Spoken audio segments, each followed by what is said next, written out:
एक बार की बात है। एक शहर में एक लड़की रहा करती थी जिसका नाम यशी था। यशी के माँ बाप नहीं थे और बचपन से ही वो एक अनाथालय में पली बढ़ी थी। यशी का बचपन का सपना था कि बड़े होकर वो एक ऐसा ही सुंदर सा अनाथालय खोले जहां वो अपने जैसे बच्चों की मदद कर सके।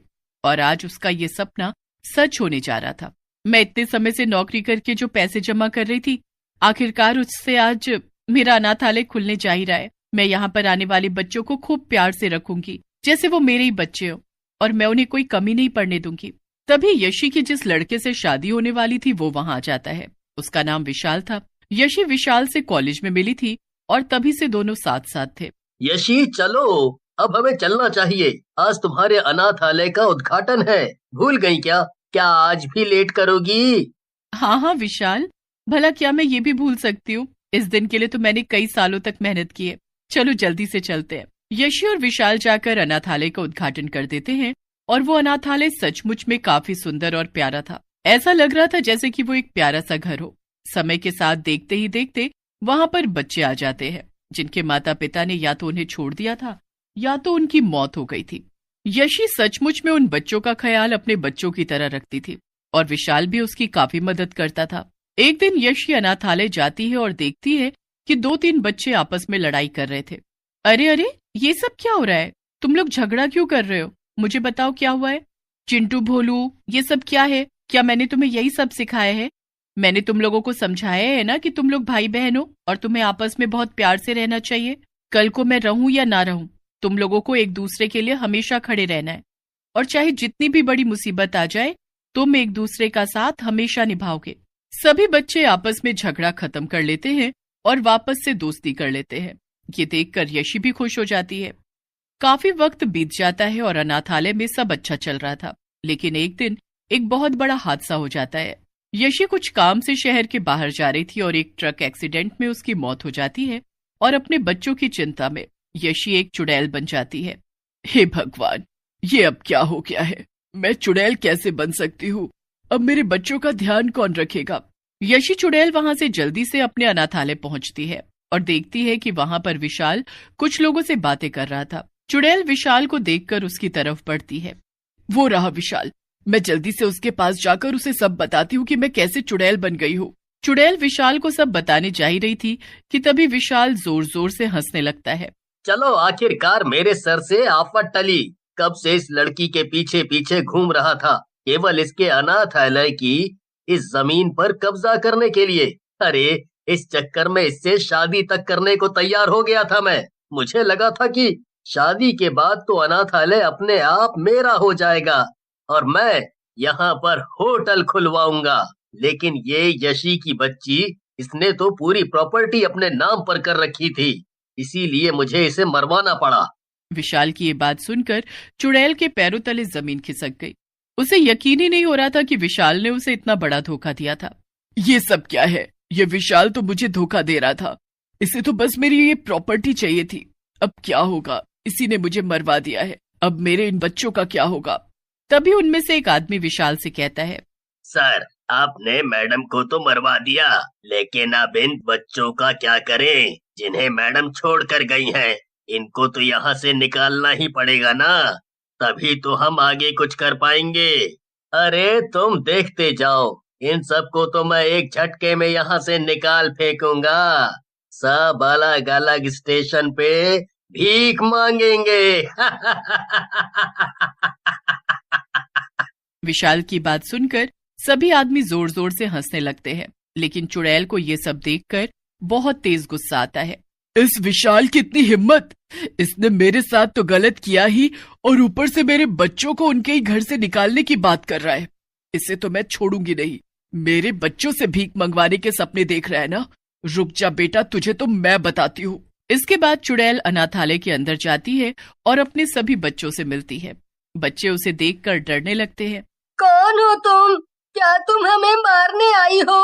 हमारी यशी माँ मर गई है, इसीलिए अब हमें हर कोई सता रहा है। नहीं बच्चों, मैं तुम्हारी यशी माँ ही हूँ। पहचानो मुझे, मैं यहाँ तुम्हें बचाने आई हूँ। तभी चुड़ैल वापस से यशी बन जाती है और सभी बच्चे उसे पहचान लेते हैं। तुम लोग बिल्कुल भी फिक्र मत करो बच्चों, मेरे रहते हुए तुम्हारे साथ कुछ भी गलत नहीं होगा। यशी वापस से चुड़ैल बन जाती है और अपने बच्चों से कहती है, तुम लोग अपने अपने कमरों में जाओ और जाकर सो जाओ बच्चों, जब तक मैं ना कहूँ कोई भी बाहर नहीं आएगा। सारे बच्चे चुड़ैल की बात मान लेते हैं और अपने अपने कमरे में चले जाते हैं। चुड़ैल भी अब छुपकर विशाल के आने का इंतजार कर रही थी। तभी वहां पर विशाल आ जाता है। विशाल को आता देखकर चुड़ैल फिर से यशी के रूप में आ जाती है और विशाल के सामने आ जाती है। यशी को जिंदा देखकर विशाल के होश उड़ जाते हैं। यशी, तुम यहाँ, तुम जिंदा हो? मेरा मतलब, अरे वाह, तुम जिंदा हो। हाँ, मैं जिंदा हूँ, पर मुझे जिंदा देखकर तुम कुछ खुश नहीं लग रहे, क्या बात है? नहीं, यशी, मैं खुश हूँ। बस तुम्हें अचानक से यहाँ देखकर मैं दंग रह गया। मैंने तो सुना था ट्रक एक्सीडेंट में तुम मर गई, लेकिन तुम्हें अब ऐसे देखकर मैं काफी खुश हूँ। नहीं, मैं जिंदा हूँ, पर इस हादसे से मैं एक चीज तो समझ गई हूँ कि जिंदगी का कोई भरोसा नहीं। अगर कल को मुझे कुछ हो गया तो मेरे बच्चों का क्या होगा? तो मैंने ये सोचा है कि क्यों ना मैं ये अनाथालय की सारी प्रॉपर्टी तुम्हारे नाम कर दूं। मुझे पता है तुम जरूर मेरे बच्चों का और इस अनाथालय का ध्यान रखोगे। विशाल ये सुनकर मन ही मन बहुत हंसता है। हाँ यशी, और क्या, ये तो मेरा फर्ज होगा। तो मैं एक काम करता हूँ, क्यों ना कल ही मैं प्रॉपर्टी के पेपर तैयार करवा दूं। हाँ, बिल्कुल, पर इतने समय से मैं यहाँ नहीं थी। ये अनाथालय के सब कमरे और सब जगह कितनी धूल है, क्या तुमने यहाँ सफाई नहीं की? विशाल जल्दी से झाड़ू उठाता है और जगह की सफाई करने लगता है। सफाई करते करते बहुत देर बीत जाती है और विशाल थक कर बैठ जाता है। थोड़ी देर में सुबह हो जाती है। तभी यशी सब बच्चों को बाहर बुलाती है। अरे विशाल, जरा बच्चों को तो देखो, लग रहा है जब मैं नहीं थी तो तुमने इनके नहाने का ध्यान भी नहीं रखा। चलो एक काम करो, तुम इन सबको एक एक करके नहला दो, फिर मैं उन कागज पर साइन कर दूंगी। विशाल ये सुनकर मन ही मन बड़बड़ाने लगता है। इन सब गंदे बच्चों को अब मुझे नहलाना पड़ेगा।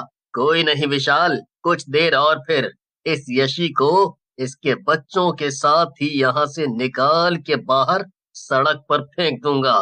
क्या क्या बड़बड़ा रहे हो तुम विशाल? जरा साफ साफ बोलो ना, मुझे कुछ सुनाई नहीं दे रहा। विशाल सब बच्चों को नहलाता है और आखिर में वो यशी से छुपकर थक हार कर अपने ऑफिस में चला जाता है। ये रहे प्रॉपर्टी के पेपर, अब बस जल्दी से जाता हूँ और उस नकचड़ी यशी से इस पर साइन करवाता हूँ, ताकि उसे और उसके बच्चों को बाहर निकाल सकूं। तभी चुड़ैल, जो कि यशी के रूप में थी, पीछे से वहां आ जाती है। क्या क्या कहा तुमने विशाल? प्रॉपर्टी के पेपर्स? तो ये है तुम्हारा असली रूप? अरे तुम यशी, तुम यहाँ? क्या तुमने सब कुछ सुन लिया? हाँ, सब सुन लिया मैंने, और अब तुम्हारा सच मेरे सामने आ चुका है विशाल। अब ये नाटक करना बंद कर दो। ये सब देखकर विशाल अपने तूने सब सुन ही लिया है तो क्यों ना मैं तुझे मार दूं और अपना काम आसान कर दूं। तू तो वैसे भी मेरे किसी खास काम की नहीं है। पर ये सब सुनकर यशी जोर जोर से हंसने लगती है और फिर यशी चुड़ैल में बदल जाती है। उसे देखकर विशाल घबरा जाता है। भला मरे हुए को कितनी बार मारेगा तू?